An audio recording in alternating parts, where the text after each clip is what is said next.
Hi, folks. Nick Tuckert here with the Historical Fencing Guild. Well, before we get going in, we need to talk about our dear friend Joe Bachman, who's in the chat already, first person through the door. Looks like folks have a busy Friday, and I am okay with that. Joe has made this entire channel possible, so please support him at Joe Bach Tech Apps or JB Tech Apps, the Bitly site, right here, coming up. If I can make it visible, sorry. That's right. Support Joe Bachman. He's amazing. I'm going to put some better commercial plugs and such in, and maybe an intro. Things are coming. Don't worry about it. But we're also made possible by the sales of the Simple Sword, the Fighting Axe, and the Simple Spear. I haven't got my author copy in. I don't get to order due to some financial things till probably after tomorrow. I will dance a jig when they come in. But other than that, thank you all. We have a lot to talk about, and I'm actually very excited. It's Labor Day weekend. It's Friday. Life is good. How the heck is everybody doing? And happy, that's right. So Joe Bachman had teleported in, grabs a piece of candy corn and teleports out. Yes, we're all about some candy corn. Over to his chair. That's awesome. Glad to see you here. He's probably multitasking between this and the room that shall not be mentioned, which I may crash depending on how the evening goes. Happy Friday, Sword family, and happy birthday eve to Foxy. Our own Foxy's turning 25 again, and we're great to see it. I hope she gets into as much trouble as she physically can without getting caught by the law. Here's to you, Foxy. Now,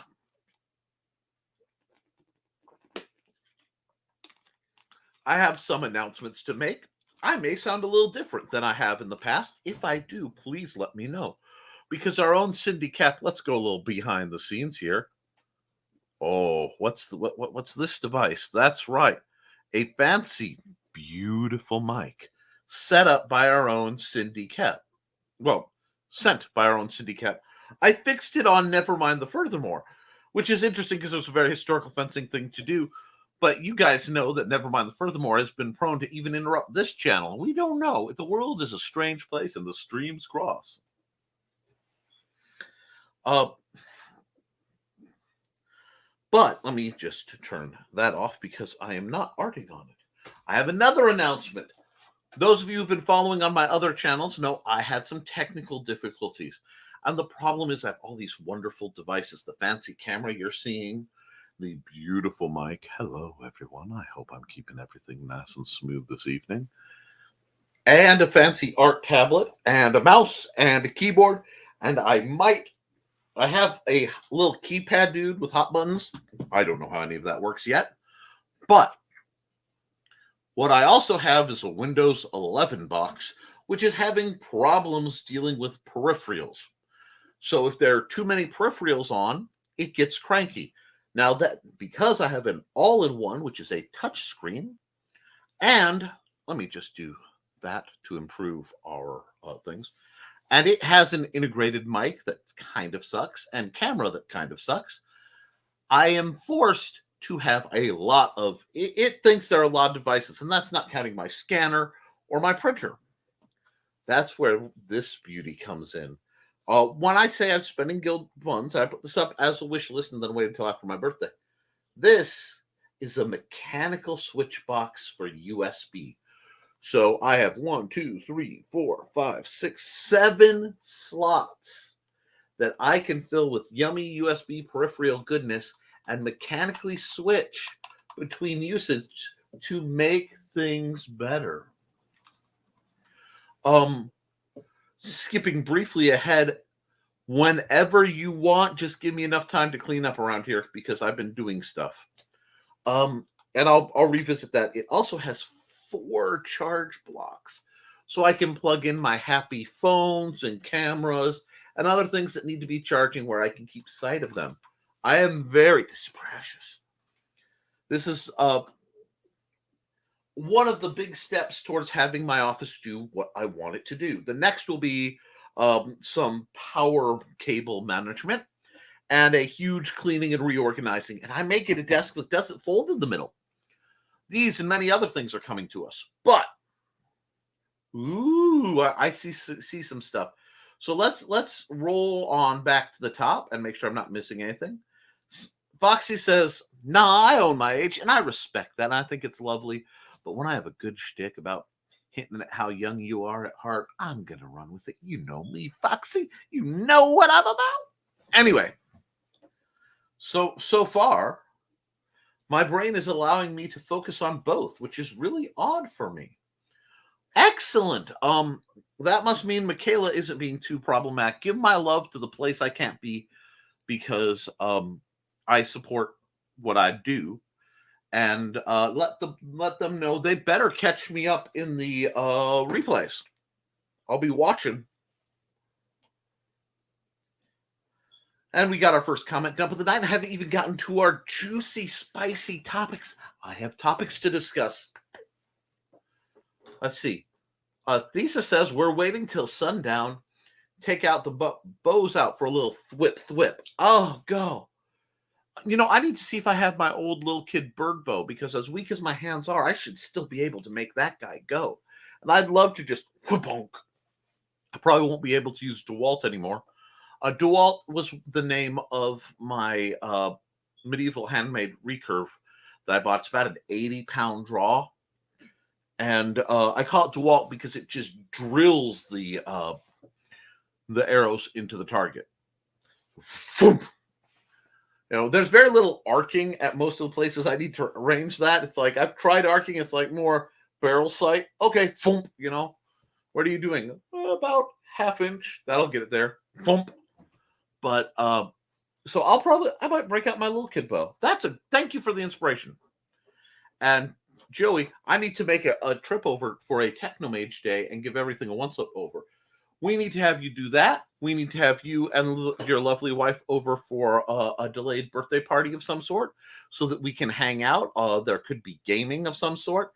There may even be some BSR playtesting. Things can happen, as well as assorted swishy, pokey, stabbity goodness. We just have to make arrangements for all that.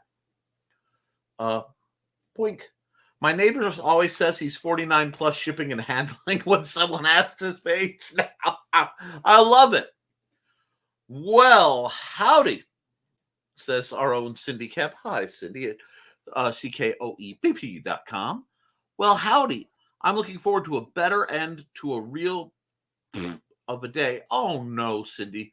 Of all the people I know who deserve to not have a of a day, you definitely are in the higher lists. So if there's anything we can do to help out, let's go. And we're joined by our own Johnny freaking Cage. Hey, Johnny. Well, if the topic is something I can complain about, I'm in the mood for it. Howdy, folks. Nothing wrong with that. And Thesis says a month from tomorrow, I'll be turning 42. Most people don't believe me when I tell them that. I've been carded for an R-rated movie and offered given the senior discount without asking on the same day when I turned 30. Now, you know the gray is here, and I kind of like it. I don't mind running out of toner. It lends me a little bit of credence, you know. They don't believe I'm 39 either. Oh, I've passed 1/20th of a millennium year, starting towards 1/10 of a millennium. Groovy. I did the math, but y'all have to do the math yourselves. Now, let's talk topics. I actually have some historical fencing guild topics. Now, one thing that gets brought up on this channel a lot, and I feel a little, one second, I feel a little claustrophobic. Let's see here. Boink.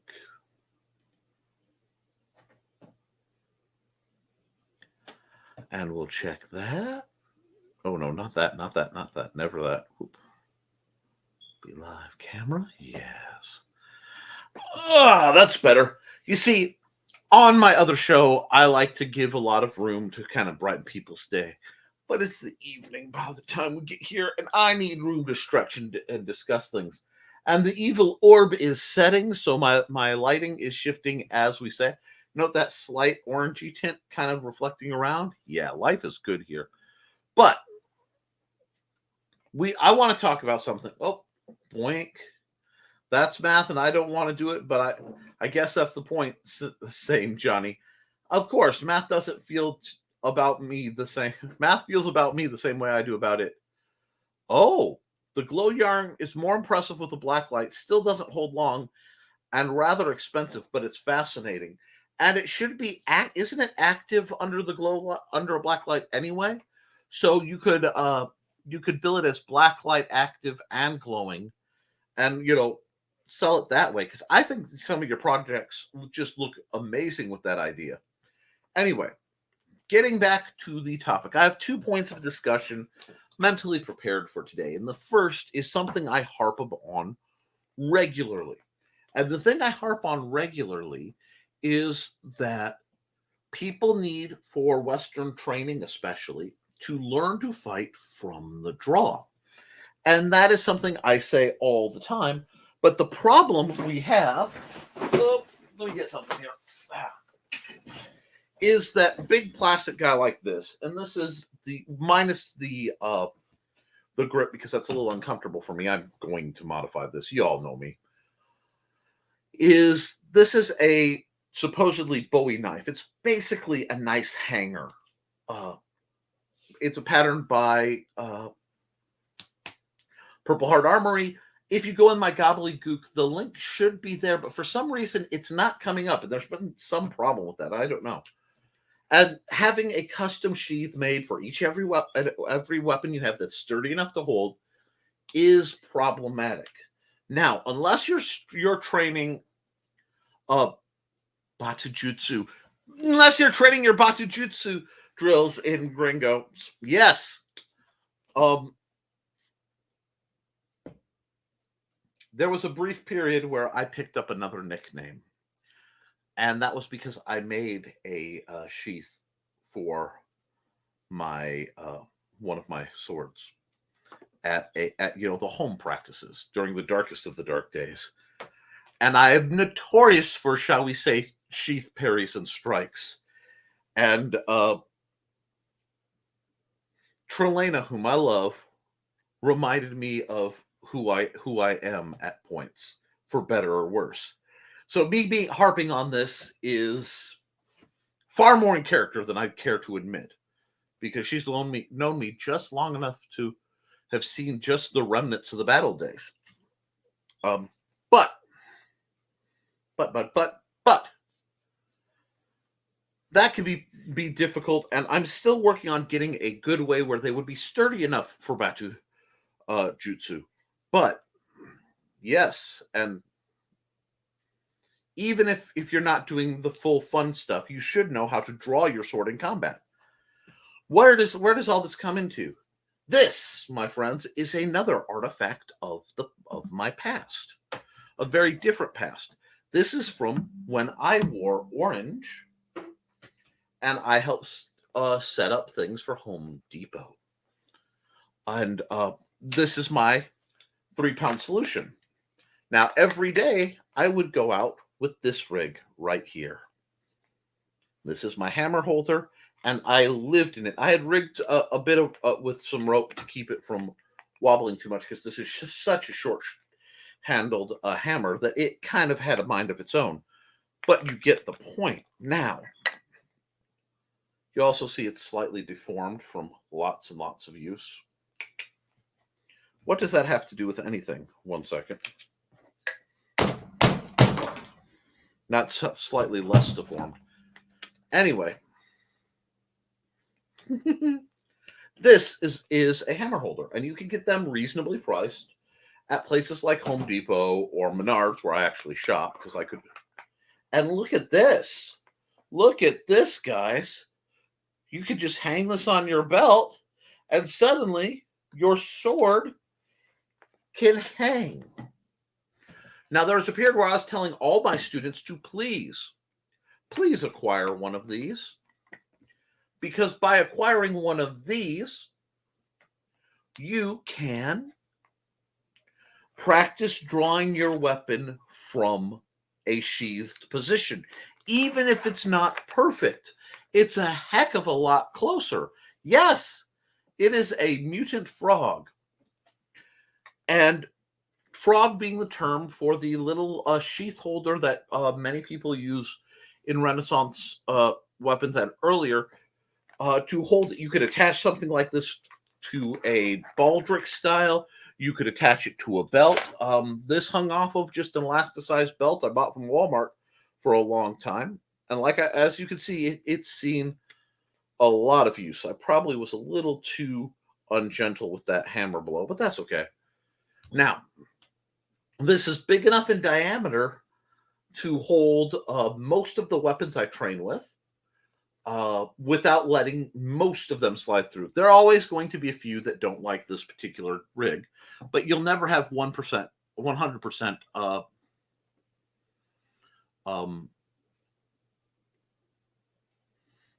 compatibility.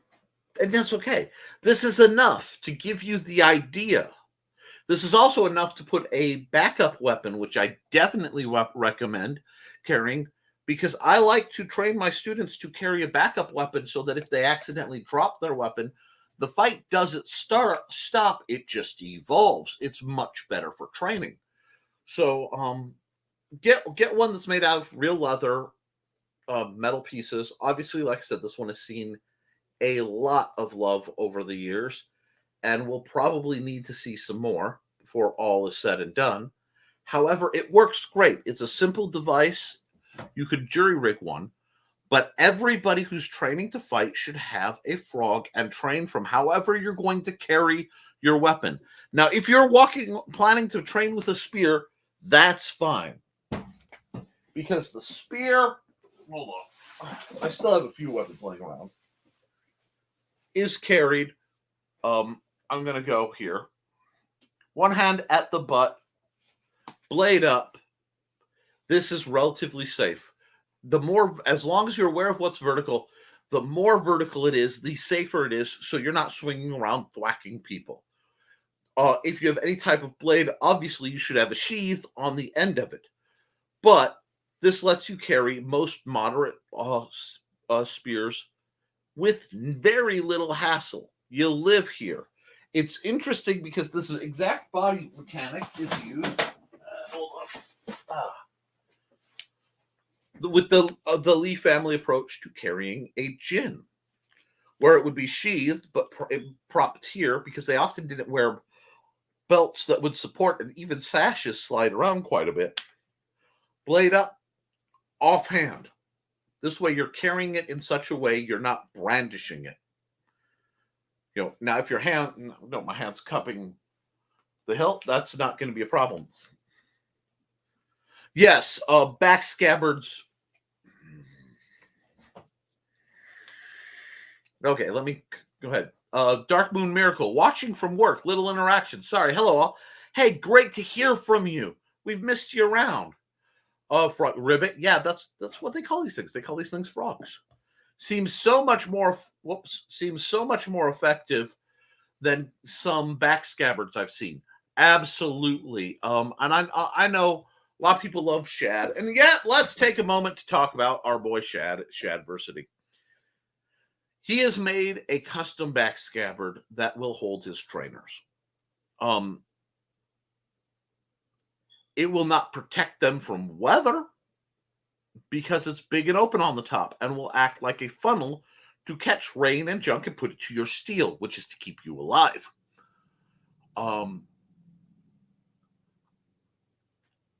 Is it possible he dreamed of something they didn't? Possibly. But simple human body mechanics, especially on someone who's got a lot of upper body strength, the more musculature you build in your upper body, the harder it is to reach the area that's required. That's why there's a running joke between bodybuilders that sometimes they'll run over and slap a piece of tape or a sticker right between the shoulder blades of their buddies because they can't get it off themselves. They don't have the flexibility. So carrying something like this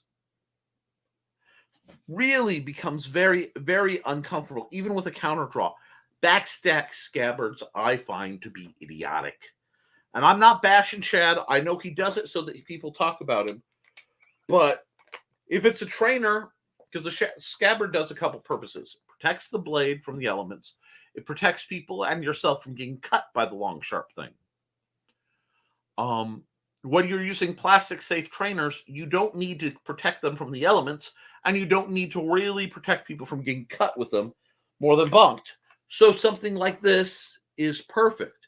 And by having something like this, you can better understand the length of the weapon that you can safely, quickly, and efficiently draw under stress. This is why I've been known to have days, everybody get armed, and we're all going to talk and hang out in the list field. Okay. Why? Fights are going to break out. Deal with it. And we'd armor up and sit and BS, and then I'd go around getting behind people and slitting their throats with a dagger, or poking somebody with a sword, or whatever. And then it became this kind of miniature killer game where and everybody's being reasonable. No one who's not able to fight is in the list field. This is why I like big lists, and I cannot lie. All you other can't deny. When you see a big list that's well lit, makes you get happy. Anyway,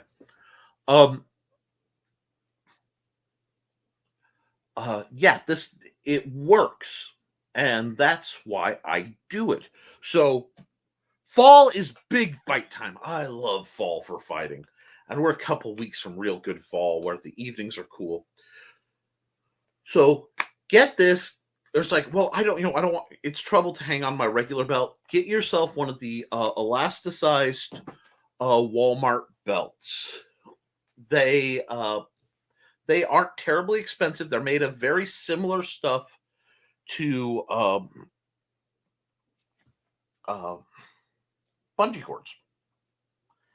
And I have a very old one, and I have to actually remove it because I wore it today because I couldn't find my nice one that fits. So I'm going to try to fix that. Now, oh, no, not at all. Not at all. Oh, wait, let me get these real quick. I also say a safer way to carry PVC through a store. PVC, dowel rods, farm equipments, because a lot of times a shovel or something is rather sharp, and you end up having a cart with a battering ram with a blade on the end. And while tempting, it is best not to tempt thy nick, because tempting thy nick is a great way to get you into mischief, because I know me.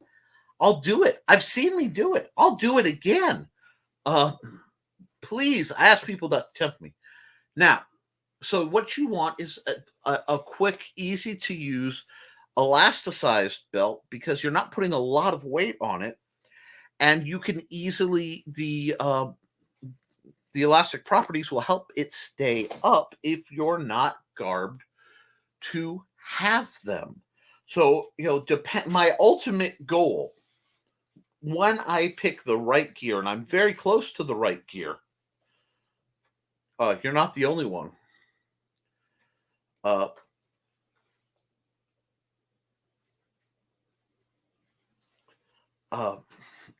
will tell you a story, Johnny.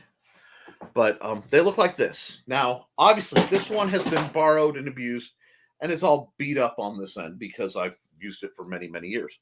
But they're elasticized, and this will hold that up just fine, and it works great. So if you're carrying, even if you're going great sword, and you're carrying a great sword in the same style I've talked about,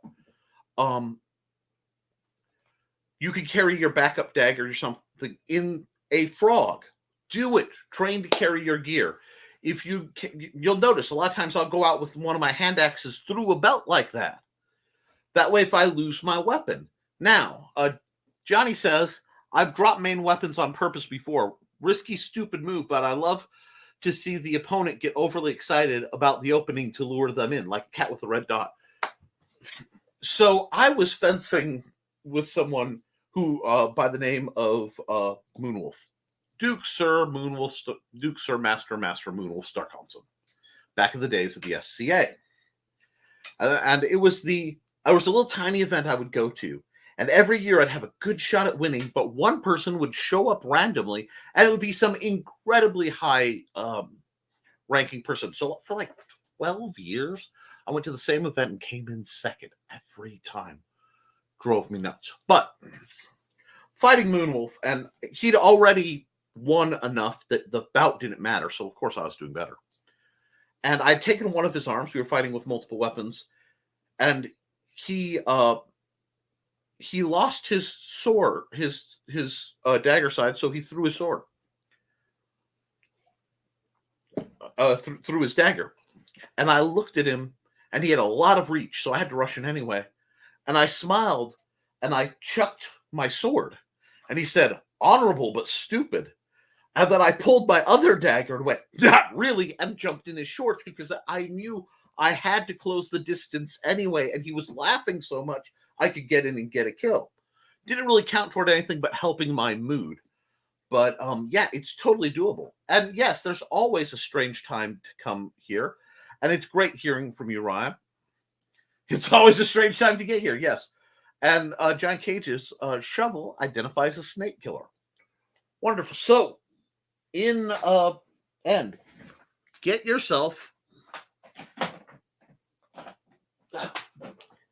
a frog that fits at least your sidearm, okay? And this isn't the only style, but I find the hammer holders, they're relatively inexpensive. They're dang near bulletproof, and you can get them at most hardware stores. Get an outer belt and make a rig with which you can wear your gear. That way you armor up, you wear your gear, you find out what's going on. It does not work well with boffers. Boffers are a real pain in the butt because, think about it, it's a big, massive honk of foam.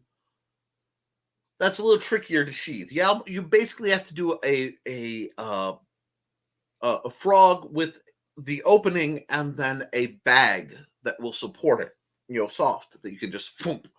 It's doable. I've seen it done. Thesis says, I dropped my boffer sword near my foot one day during a battle. I rolled the handle on top of my foot, waited for the first person to get close. I'll let you fill in the rest. Nice. Nice. So that's the first part of what I wanted to talk about. And I managed to get it in the intro in it almost exactly half an hour. So I'm going to call that a minor victory. The next part I want to talk about is, aside from pausing to thank you all, because I know you guys are both sharing these videos around, and someone is referencing my books because people are starting to buy my books more. And that really helps me do what I love to do.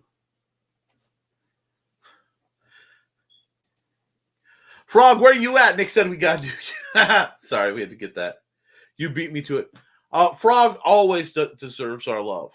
But I got to do something for him, by the way. Thank you for the reminder. And I did check my mic because it's working so smooth. Now, why does this matter? What's the next thing? I had some questions posed to me about practical training. And, why does it matter what we do? Because swords, with the exception of machetes and in certain regions, swords don't really exist. Very few people walk around carrying axes. And I'd like to talk about it a bit. Now, I have a book somewhere that is Fighting Techniques of the SAS. And I think that's the title. It's been a while since I've read it. And they talk about hand-to-hand weaponry.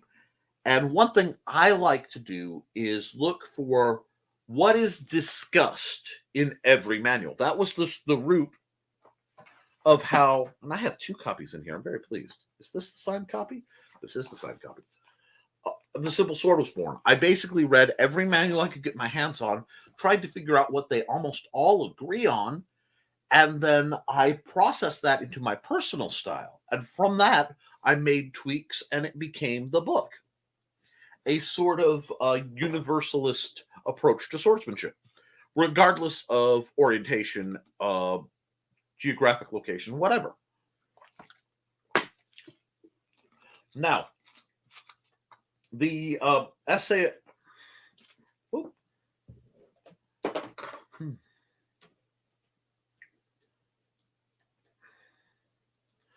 I actually wonder if my leather frog baldric was part of the reason why my hip broke the way it did, or it might have saved you from worse.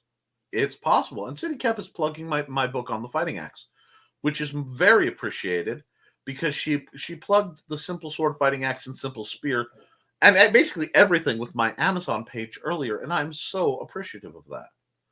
Oh, okay, and I missed the comment thesis was working on the scabbard for his black plastic gin, which is much like this one. And the only reason he hasn't been able to paint it because it's too hot. I respect heat. Now, let's get back down to the comments because we had a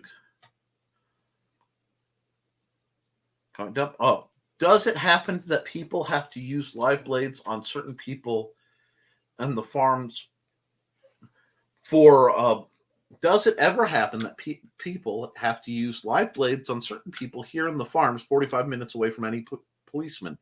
For legal reasons, I'll say no. For legal reasons, I will agree that never happens in America for under the idea of firearms or edged weapons in the middle of the night. No one ever has to defend themselves because the police are always only a few moments away.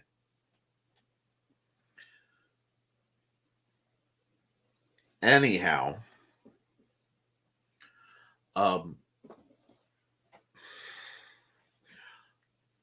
so I've read that book and it broke down weapons, and I realized for melee weapons, they all break down to one of roughly 4 categories.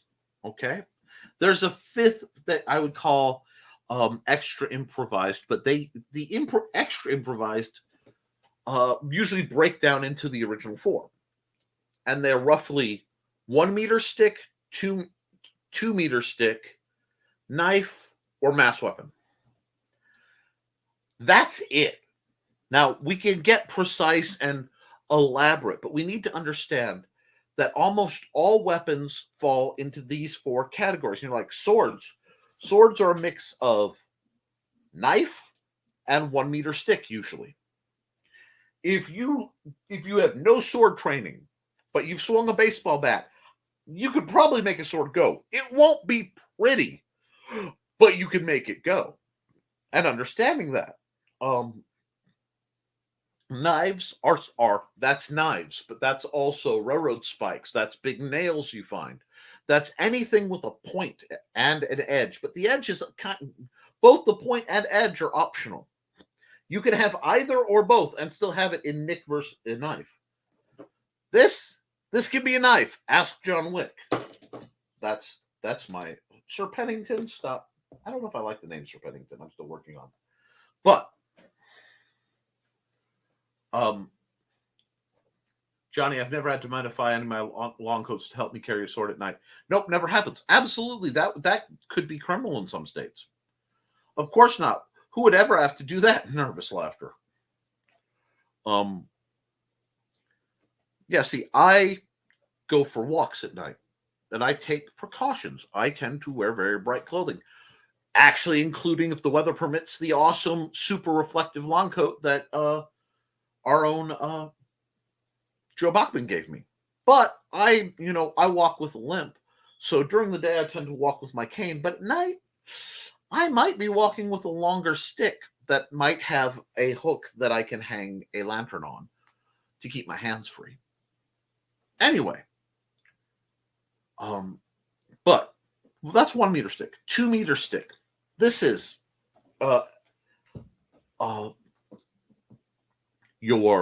is it a stick that's long enough to be a staff? Is it a broom? Is it a shovel? Is it a rake handle? I've used plungers for self-defense. They have a demoralizing effect on your opponent because that's really gross. What are you going to do? You know, things like that. And why am I talking about this? And a mass weapon, that's an axe, that's a hammer, that's a chunk of sign with a rock at the end. That's a long knotted stick with a chunk of log at the end. That's a big wrench is going to handle like a mass weapon. And when you start to break down melee weapons into basic implements, and we're not talking the expedited craziness, we're not talking about things like rolling up a magazine or a book so that you would suddenly have a short club you can beat and actually thrust effectively with. We're not talking about that. That's higher level stuff, and that's not where I usually live. But I want people in self-defense scenarios, especially, to learn to recognize the weaponry around them for self-defense.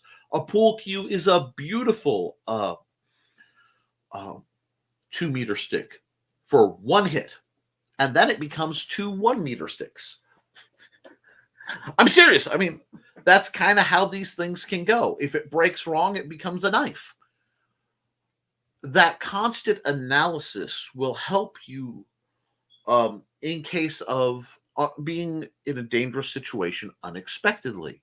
And obviously, all the rules still apply, friends.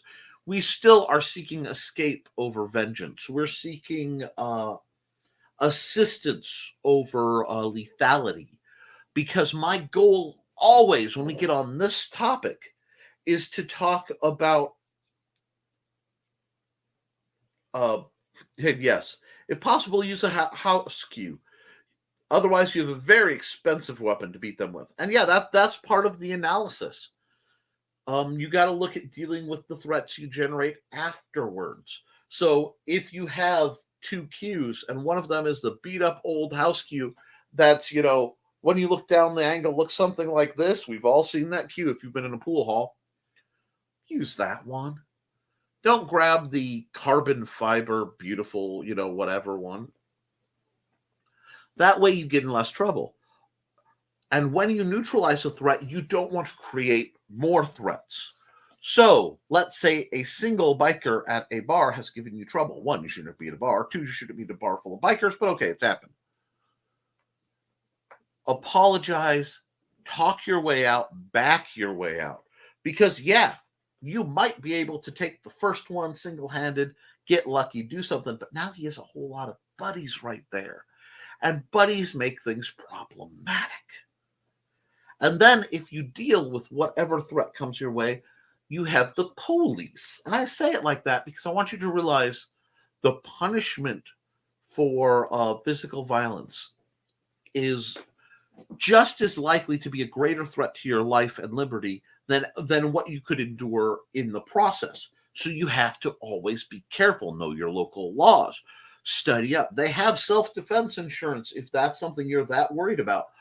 If you're packing, I certainly would consider not only getting formal training from professionals, not Joe Dirt School of Tactics and Ninjutsu,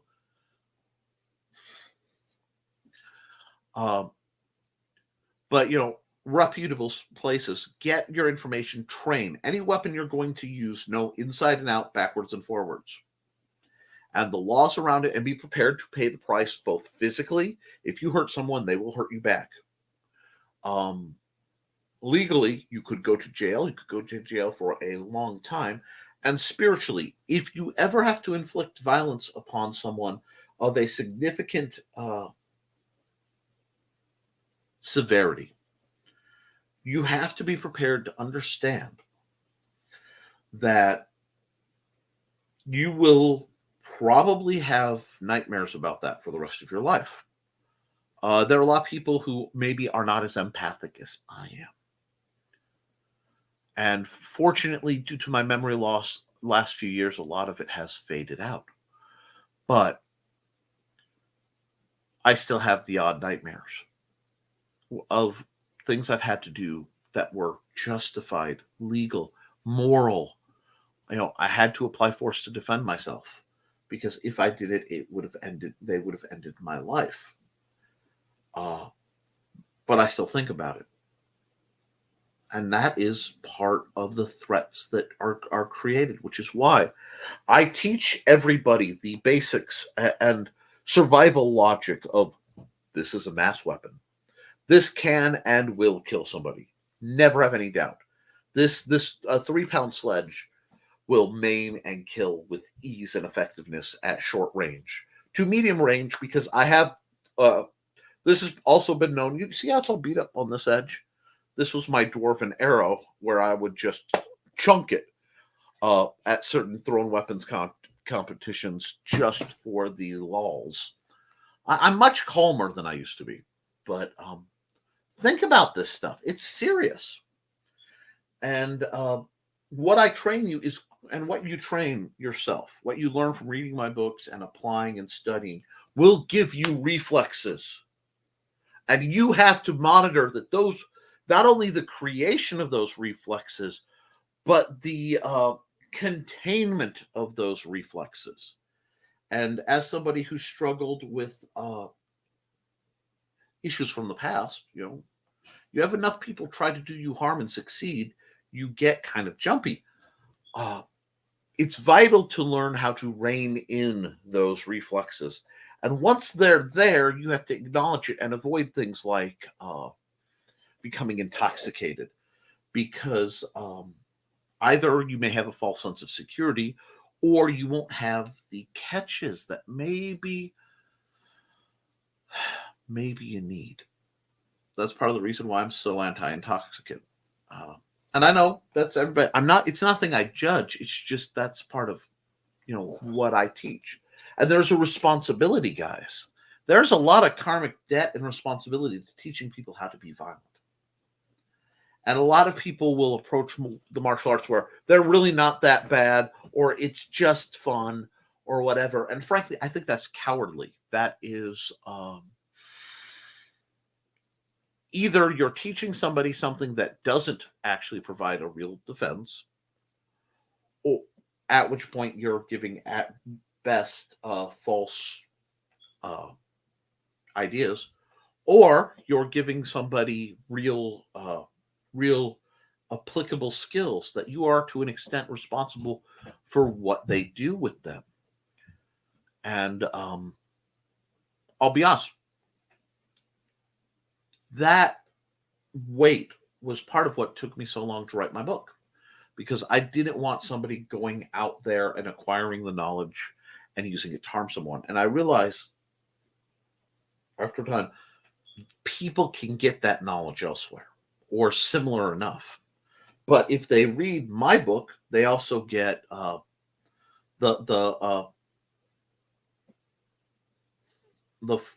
philosophy of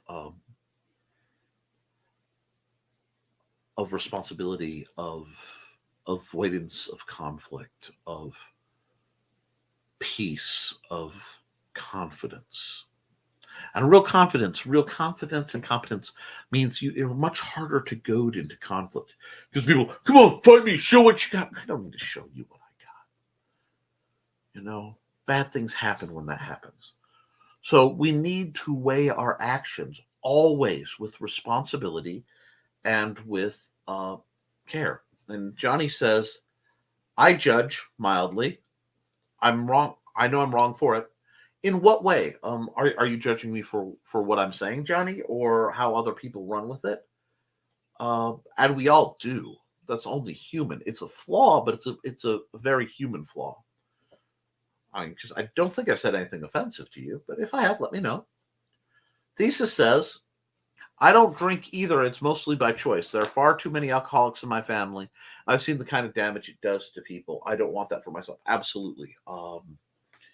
Without telling other people's stories, I have a similar background. And I have never had alcohol because I understand that I have the genetic proclivity towards, one, addiction. I mean, I'm fat for reasons, folks. And two, severe alcoholism. My family has the capacity to not mess around in that department.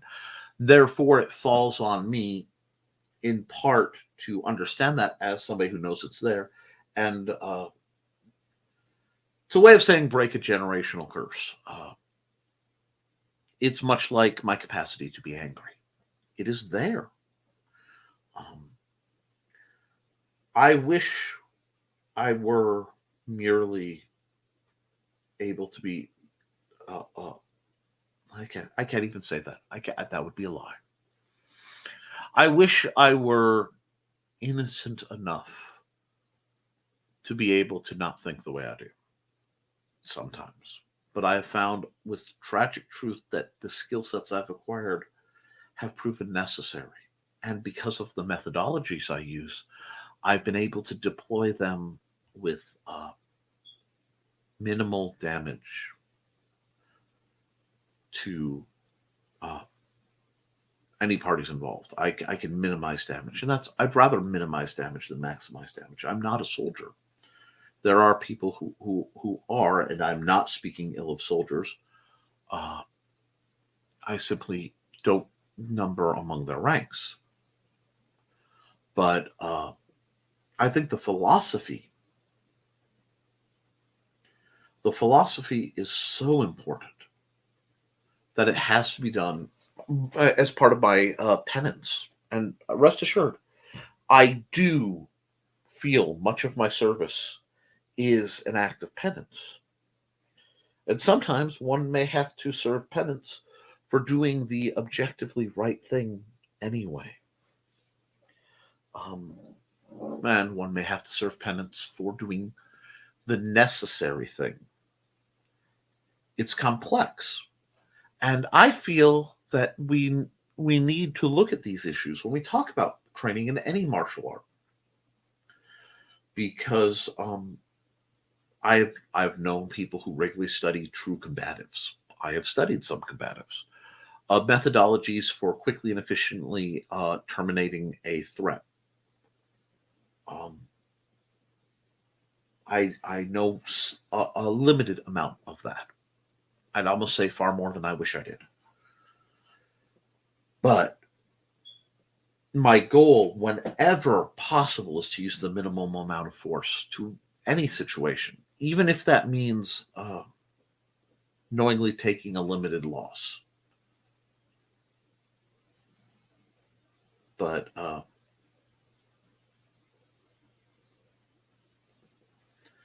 that isn't a burden I could justly ask anyone to take up. But I feel if I'm going to teach people my ways in mechanics, I should teach them my ways in philosophy as well. Um, because I believe both serve parallel purposes. And truth is not something that's always pretty nor comfortable, but it's something we should always aspire to as much as we can handle. So that's why I wanted to talk about that. Both the mechanics of don't let your when you're looking at a self-defense situation, by training your mind to recognize potential improvised weaponry and know the general gist of how to make it go, you're far better equipped to survive than others. But that same training comes with it not just the responsibility to think about what you're doing, but the responsibility to everywhere I go, I know the exits. Everywhere I go, I avoid places that don't have multiple exits. I'm constantly situationally aware. My goal is to always be situationally aware so I don't have to be tactically aware. Because if I switch from situational awareness to tactical awareness, I now have had to turn on a mode of operation. And most of that time, it's still E&E, escape and evade, because I am not paid, motivated, nor necessitated to engage most threats in this world. As vast majority of the time, I am out. If I am out, I am with my wife, or I'm with my and son, or just my special needs son. That means my primary goal is to get him or him and her out safely at the cost of pretty much any possession, certainly my pride, and if need be, my life. That's what a father does. But I have to weigh that about that's a one-time thing, and I can't risk that.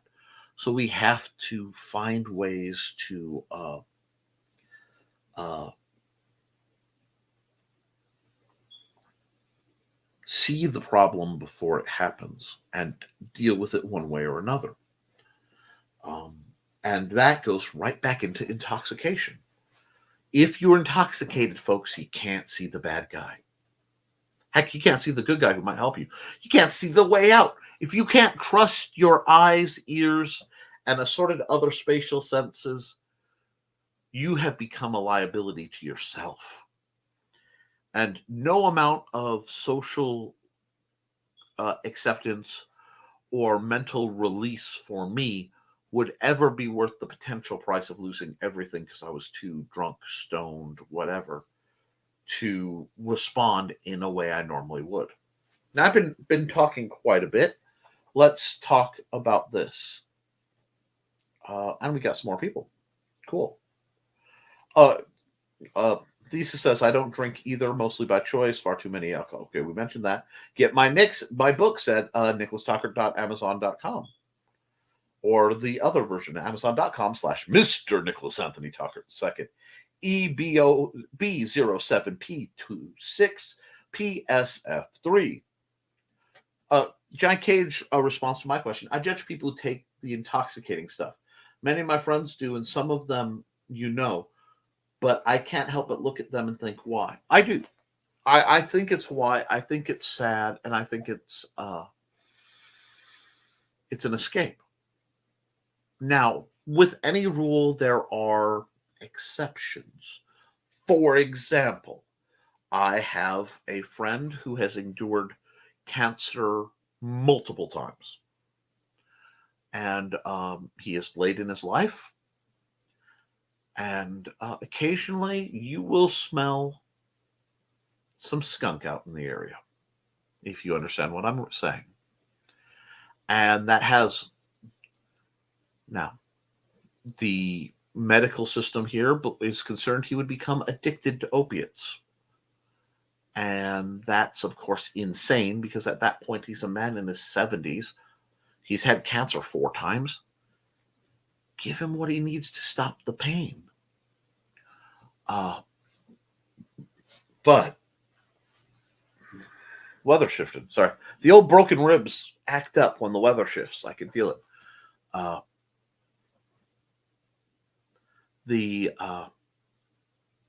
So I don't judge him for that because I understand. But yeah, you are at the end of the day running from life, and the people who make that their entire personality deeply sadden me, and I will admit that. It's not judgment because I'm not assigning a moral I'm better than you because anybody could be there. You know the phrase there, but for the grace of God go I is very frequent in my life, and I am really the first word I ever said was hot, HOT. We had a big wood fireplace stove, and they would cook. My parents would cook over it. These were tight times. It wasn't for the allure, we'll put it that way. And my mom would point at it and say hot. And Dad pointed and say hot. And as a very young Nick, I touched it, and it burnt, and I suddenly understood hot on a primal level. So I said, Mom was reaching for something. I pointed at her. I said, no, hot.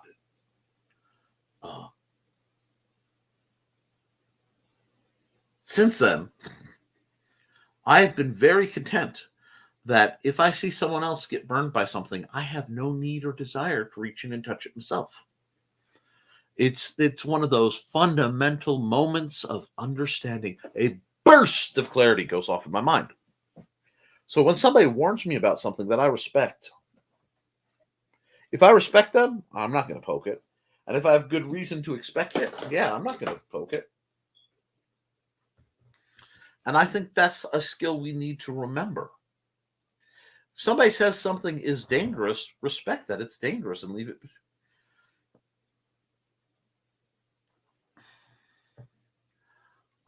Let's see, intoxicating. I know it's their lives and none of my business, but still, I understand that. People can't live with it or have fun without it sadden me, because how bad it is their life that they have to use a chemical escape. And that being said, there are many others that are monitored by medical professionals. And I would rather have somebody, if I can't trust my own judgment on something, handle the administration of it. I'm not gonna lie. I take a anticonvulsant now twice a day to help, obviously, to help with the I have neuropathy in my hands and feet. Actually, my hands and arms and feet and legs, because it is progressive neuropathy. That will be problematic at some point. And the pain is very acute and very specific and very unpleasant. And they have found that this helps, so I take it. I found it helped with other issues I had that I thought were quite normal, but it is a potent medicine. And while I was adapting to it, I didn't drive. It's why I stopped doing evening broadcasts, and why, I mean, you guys can see me hit 9 o'clock. I'm sweating. I'm hot now because it's warm in here, but I'm actually doing quite well. It'd be shaken to get through the end of the broadcast because I'd be ready to fall asleep. I'm better now. I'm balanced, but I treated it with the respect it needed, and I understood during the times when I had taken that or leading up to it, my judgment was impaired, so I didn't drive. If the phone rang during either the morning when I had it take it or the evening, it went straight to Mandy. I wouldn't even talk to people because I was not in control of my faculties. So I don't necessarily judge people as heavily who imbibe, but I dang well judge them if they're reckless about it. And yes, I have dropped a dime on friends who were too drunk to drive. I've lost friends for that. Probably saved their lives, but lost friends may save somebody else's life.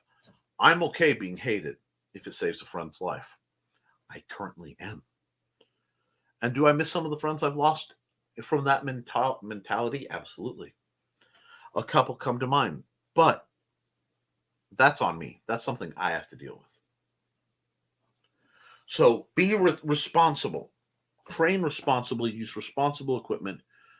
Use safety gear appropriate for what you're doing. Because the very first thing that has to happen is it has to be safe. It has to be safe for everybody. This is why I have rules. I don't train children that aren't my own without, both. There are a few exceptions when I have parental permission and presence. They're there. You're dang sure going to get that whole encounter recorded. I do not train the vast majority of women alone because that leaves me vulnerable to accusations sometimes. I'm far more comfortable to have someone else there and a camera running to give me protection in case somebody tries to claim something happened that didn't. It's terrible that I have to think that way, but that's situational awareness. That is defeating a potential threat. And we need to overlap those styles of logic. Now, let's see, but we've got some new comments, and I've been prattling, so give me a moment. Michael T. High Desert Comics. Hi, Mike. After 15 years behind a bar, I've seen way more than my share of people going to excess. I rarely touch a drop anymore. And that seems to be the wisest decision of most people who've been around alcoholics, in my opinion. Let's see. I haven't been drunk on anything since I was like 18. And there is a remarkable number of people who drink when it's illegal because it makes them feel like an adult. And as soon as it becomes legal, they lose the allure. And Cindy kept switched devices. Hi, Cindy. I am quite a bit. Oh, I'm only a few minutes behind. I'm not too bad. Foxy, I take opiates and have for years. Chronic pain sucks, but I don't overdo them. I try not to take them during the day as much, mostly to sleep. Exactly. You're careful with it. You know the rules. You work within the rules. That's how one handles this like a mature adult. These are the kind of people I can teach to sword fight because you have the responsibility to understand the burden, because it does come with a burden. With great power comes great responsibility. Cindy Kep says, I can't take pain meds. Really annoying, but better than some alternatives. I understand. Foxy, I'm down to I can take a very small quantity of Tylenol and then my Nerf beds. That's it. I know plenty of folks who become addicted. My mother comes to mind, so I'm crazy careful. That's good. Ugh, the sun's going down now. It's still over 90. Wow. You're cooking. Little Johnny used to think that if he never did anything wrong, he wouldn't get in trouble. Then false accusations became fashionable. Yeah. I got stories. We can talk sometime. Let's see. My dad had to get made, and this is off in the woods. Hi, Ron. Dad had to get major knee surgery a few years ago and prescribed him some pretty serious opiates afterwards. And he reported that he was just starting to feel dependent before he was done. Yeah, they can creep up on you. My family has a history of taking half the pain meds assigned and dealing with it to prevent that. Because we understand that there's a temptation there. I'm not saying do it. Actually, it's quite excessive sometimes, and I've had to step back from that. But it is a fact that you have to monitor that. Oof, the sun works overtime up there, huh? Yeah, it does. They live in a literal desert. Fortunately, the devil's lettuce exists with weird quasi-legal limbo now in Texas, and he's used that for pain management since, and it's way better. Absolutely. It works better, and I do believe certain pharmaceutical companies don't want that. Now, there are a whole lot of people who use the excuse that that a well-known plant has many uses to excuse being, frankly, idiot stoners. And that doesn't interest me at all, obviously. But when you've seen what it can do for some epileptics, seizure, extreme anxiety cases, cancer treatment patients and cancer survivors who have lost their appetite, things like that, we need to respect and learn, because we have the technology to pull all the good stuff out and put it in a pill where there won't be any lung damage from smoke or anything, and keep it safer. And I think it's time we did that. The only reason that was made illegal was because of racist policies that after the end of the abolition. Come on, I lost the word. After the end of the ban on alcohol, and it just fell at my ears, certain agencies were worried that they could not control certain racial groups without justification. So they made certain things illegal solely to basically perpetuate that, making a lesser version of prohibition. There it is. I knew the word would come to me. And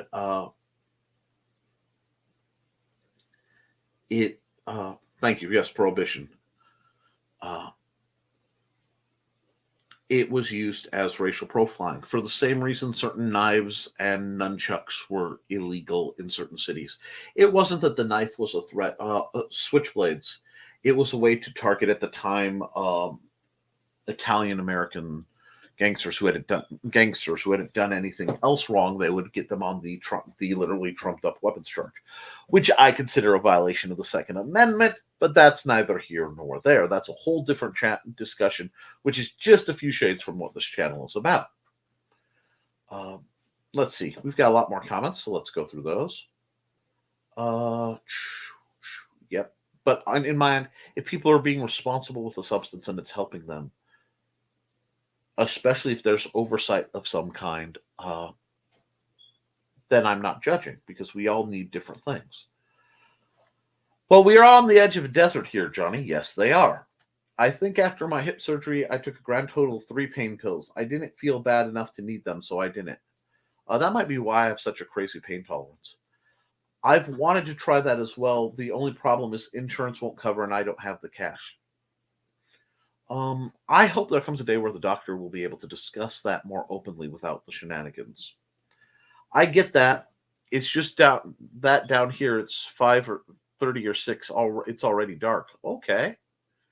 Not just desert, but high desert, so hot and high elevation. Interesting. Prohibition. Yup. Well, this has been a fascinating little hour program. Uh, we've talked about multiple weapons. I've given some pointers on how to hang your gear for trainers.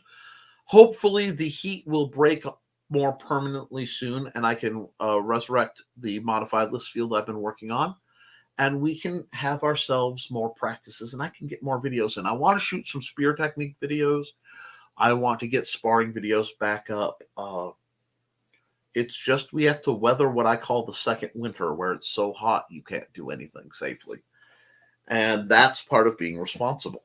Now, with that, speaking of responsibility, it is Labor Day weekend. That means most of us in America, the United States of America, that is, America is a little broader term than perhaps people want to admit, is, they are 5,300 feet above sea level. Wow. Which is why we're planning on taking the bows out tomorrow, high of 98. So there's no way we're going out this afternoon. Makes sense.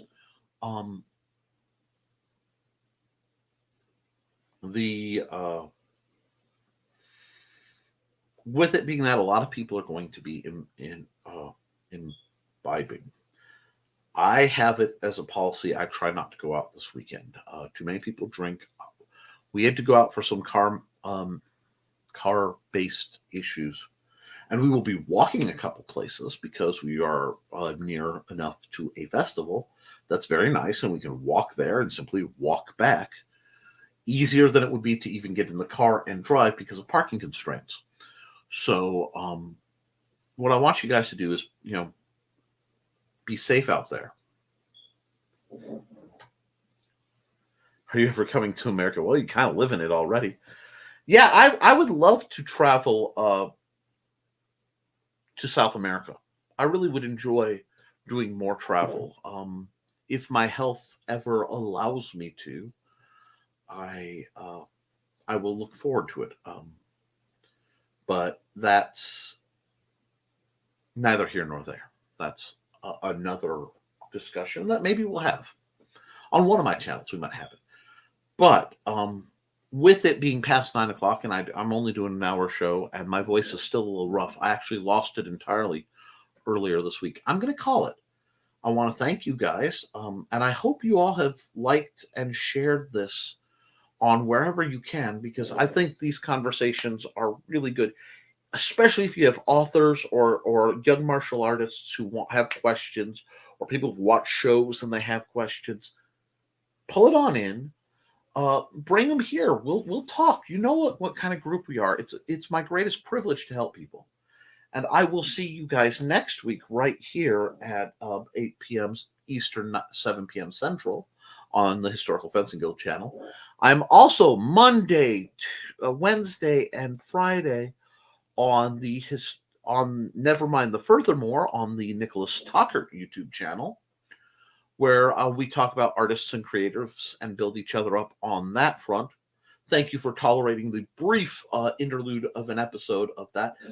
Yes, apparently Thesis set up a guild Discord because I dawdled too much into doing it. So that's there for people who want Discord. And it's always good to have a fallback in case Facebook or Twitter go boink. If you want to reach me, I can be reached at Facebook. But for guild stuff, especially if I don't know you terribly well, join the Historical Fencing Guild Facebook group. It's public. We talk. I tend to put up a lot of goofy meme things, or training videos that interest me, or sparring that interests me. It's a great place to discuss with the people you've heard mentioned in this chat. I'm also on Twitter. Here we go, right here, at ntalkert on Twitter. where you can reach me. That's a public location. And this is, of course, simulcast through the Rising Tide Publications Facebook group, where said bunch of authors work together to build each other and promote their shows. There's some amazing programs through there, including Stupid O'Clock, Tidbits and Scribbles with Michaela Jade, Last Man Standing with my boy Dan Hollifield, and many, many more shows that still stay connected, as well as Comic Book Spectrum, featuring our own Brian K. Morris, who we love dearly. So I am available. I'm also on Thursdays. I am co-host of Nerd Bacon with my business partner Luke Stone, where we talk about comic stuff and industry stuff. I try to keep it more open nerd stuff. Fair warning, this is a bunch of rather political people, so it can get spicy. You have been warned.